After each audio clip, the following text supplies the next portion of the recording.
नमस्कार दोस्तों, मेरा नाम है पंकज दुबे और आज हम बात करने वाले हैं दोस्तों ईरान के बारे में। दोस्तों खबर आ रही है, यहाँ पे देख सकते हो ईरान के सुप्रीम लीडर अयतुल्ला अली खमेनेई ने धमकी दे दिया। और धमकी किसको दिया भाई साहब? इजराइल अमेरिका दोनों को साथ में दिया, भैया क्रशिंग रेस्पॉन्स देंगे, दोनों जन के दांत तोड़ने वाले हैं भाई साहब। अब यहाँ पे देखिए, ये बैठ करके बाकायदा बच्चों को बता रहे हैं कि देखिए हम क्या करने वाले हैं। उसके बारे में हम डिटेल में बात करने वाले हैं कि अभी क्यों ये बोल रहे हैं। और प्लस यहाँ पे देखिए, बोलते हैं ना, जिसका लंबे समय से इजराइल और यूएस को इंतजार था वो सब चीजें होते दिख रही है। क्योंकि देखिए इजराइल और यूएस को चाहिए कि भैया यहाँ पे तख्ता पलट हो और प्रोटेस्ट हो, तो वो चीजें धीरे धीरे दिख रही हैं वापस से।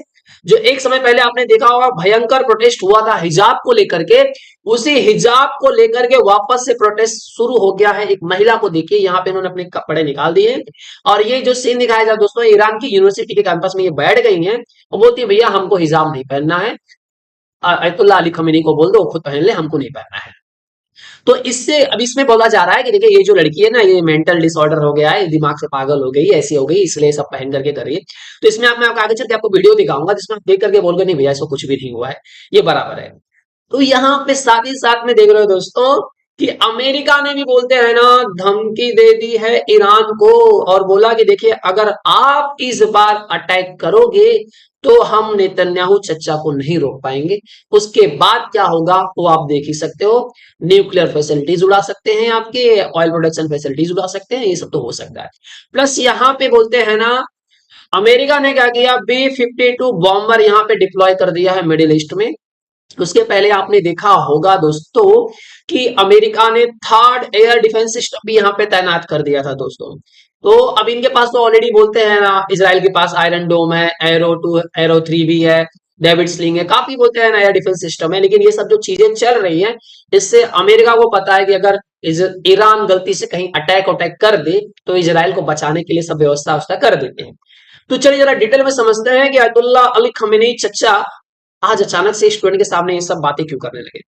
यहाँ पे देखिए दोस्तों, यहाँ पे ये बैठे हैं, बच्चों से बात कर रहे हैं। यहाँ पे 45th एनिवर्सरी मनाई जा रही है 1979 की, जब इन लोगों ने यूएस की जो एम्बेसी थी तेहरान पे, उस पे प्रोटेस्टर ने क्या कर लिया था, कब्जा कर लिया था, उसकी कहानी सुना रहे थे। अब अयतुल्ला अली खमेनी बोल रहे हैं कि देखो हम कितने महान हैं, हमने इजराइल को नाक को चना चबा दिया है।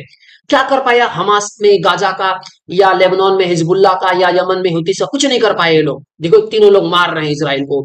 प्लस पेजर ब्लास्ट हुआ, वॉकी टॉकी ब्लास्ट हुआ, सबने छेद लिया, कितने महान है हम। हमारे कितने टॉप कमांडर दन दनादन लाइन से सब निपट गए, कितने महान है हम लोग। हम लोग इनका गूगल यूज करते हैं, हम लोग इनका एक्स यूज करते हैं, ट्वीट करते हैं, हमारा अकाउंट बैन कर देते हैं ये लोग। हम व्हाट्सएप भी यूज कर लेते हैं, इनका यूट्यूब भी यूज कर लेते हैं। लेकिन हमको ये सब नहीं सीखना है, हमको सीखना है जिहाद कैसे करेंगे। क्या सीखना है? जिहाद कैसे करेंगे। बच्चों सुनो ध्यान से, अब हम तुमको बताना चाहते हैं कि इन लोगों ने हमारे 4 सोल्जर्स मार दिए, 4 सोल्जर्स मार दिए इन्होंने हमारे। अब हम इनको छोड़ने वाले नहीं है। और देखो बच्चों, हमारे पर बहुत अत्याचार हुआ, हमको जिहाद करना है। देखिए 43,300 लोगों को मार दिया गया है गाजा में, ये तो बस खाली ऑन रिकॉर्ड है। 1 लाख से ज्यादा लोगों को मारा गया, पूरा खंडर बना दिया, इतना धोया इतना धोया, गाजा में कोई बिल्डिंग खड़ी नहीं दिख रही, सब टेढ़ी टूटी दिख रही है। इतना अत्याचार हुआ है। इन लोगों ने लेबनान में 2,800 रिकॉर्ड के हिसाब से लोगों को उड़ा दिया और 1.2 मिलियन लोग अपना घर छोड़ छोड़ करके भाग गए। जो साउथ लेबनान था वहां से छोड़ करके भाग गए, कहां पे? नॉर्थ लेबनान में। तो उन्होंने बोला देखिए उसका बदला हमने लिया है। कैसे लिया है वो भी देखिए। बोलते हैं 4 नवंबर 1979, याद रखो दिन बच्चों, 4 नवंबर 1979 को ईरानियर प्रोटेस्टर ने क्या कर लिया था, सीज कर लिया था 50 यूएस डिप्लोमेट्स को। वहां पे बैठ गए, जितने 50 डिप्लोमेट्स थे यूएस के, सबको पकड़ लिया था प्रोटेस्टर ने। और हमने छोड़ा नहीं, 444 डेज तक उनको हमने पकड़ करके रखा था, छोड़ा ही नहीं हमने। बाद में फिर हमको दया आ गई, हमने छोड़ दिया। तो ऐसा कुछ नहीं था दोस्तों। इसके पहले इजराइल, ईरान और यूएस के रिश्ते बहुत अच्छे थे। खमेनेई से पहले, जब ईरान में रिवॉल्यूशन हुआ, इस्लामिक रिवॉल्यूशन हुआ, उसके पहले रिश्ते बहुत अच्छे थे। यहां तक कि इजराइल ने इराक की हेल्प भी की थी, सॉरी, इजराइल ने ईरान की हेल्प की थी। जब ईरान और इराक का युद्ध चल रहा था तो ईरान को बहुत सारी मदद इजराइल ने दी थी, यूएस ने दी थी। तो यूएस को लग रहा था भैया रिश्ते पहले बहुत अच्छे थे, खराब नहीं करना है। अभी किसी डिप्लोमेट्स का कैद करके देखें भाई साहब, ट्रंप आ गए तो राम ही राम। ये सब चीजें चल रही थी। अब उसमें अमेरिका का क्या कहना था, उसके साथ ही साथ में यहाँ पे जो इसराइल और यूएस चाहते हैं कि भाई यहाँ पे तख्ता पलट हो, उसका भी इंपॉर्टेंट है कि जिस तरह से देखिए यहाँ पे लड़की ने बोला भैया हमको हिजाब नहीं पहनना, जिसको पहनना है उसको पहना दो। ये क्या सालों का बोलते हैं ना, सालों। और देखिए इसके पहले भी बोलते हैं हिजाब वाला मैटर कोई नया नहीं, इसके पहले भी बहुत भयंकर बोलते हैं ना प्रोटेस्ट हो चुका है हिजाब को लेकर के।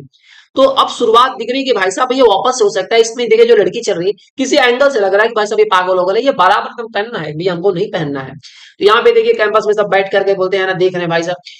तो ये आपने देखा होगा कि इसके पहले जब प्रोटेस्ट हुआ था, जब यहाँ पे इब्राहिम रईसी की जो डेथ हुई थी, उसके बाद आपने देखा था बहुत सारे लोगों ने सेलिब्रेशन किया था, भाई साहब हमको हिजाब पहना रहा था जबरदस्ती। अब ये सेलिब्रेशन हो सकता है कि जब अयतुल्ला अली खमेनी साहब भी अगर टपक गए तो सेलिब्रेशन देखने को आपको मिल सकता है।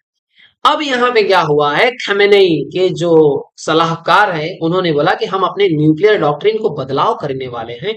अगर हमको लगा कि हमारे बोलते हैं ना ऊपर खतरा है, हमारे एग्जिस्टेंस को खतरा है, तो हम क्या करेंगे, अपने डॉक्ट्रिन को चेंज कर देंगे।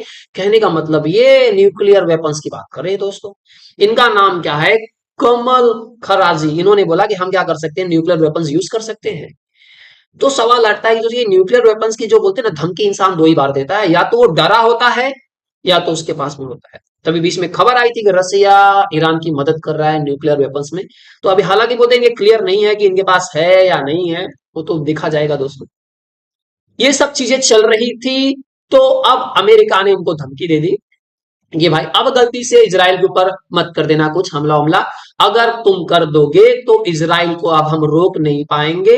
वो जो तुम्हारे रिसर्च रिएक्टर्स है, यूरेनियम माइन है, मिलिट्री साइट है, न्यूक्लियर साइट्स है, वो कोई भी हम बचा नहीं पाएंगे।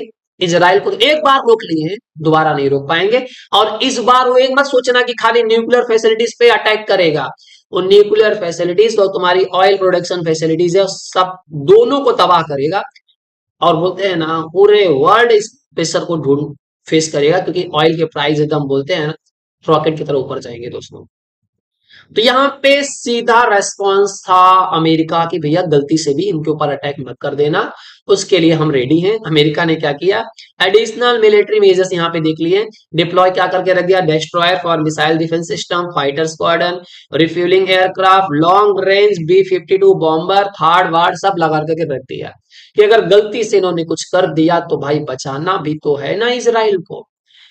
तो अब यहाँ पे देखिए एक सवाल यह है, बीच में खबर आई थी कि आयतुल्ला अली खमेनी साहब बीमार थे, तो इन्होंने बोला था कि हम ऐसे कुछ बोलते हैं युद्ध को बढ़ाएंगे भी नहीं और पीछे हटेंगे भी नहीं।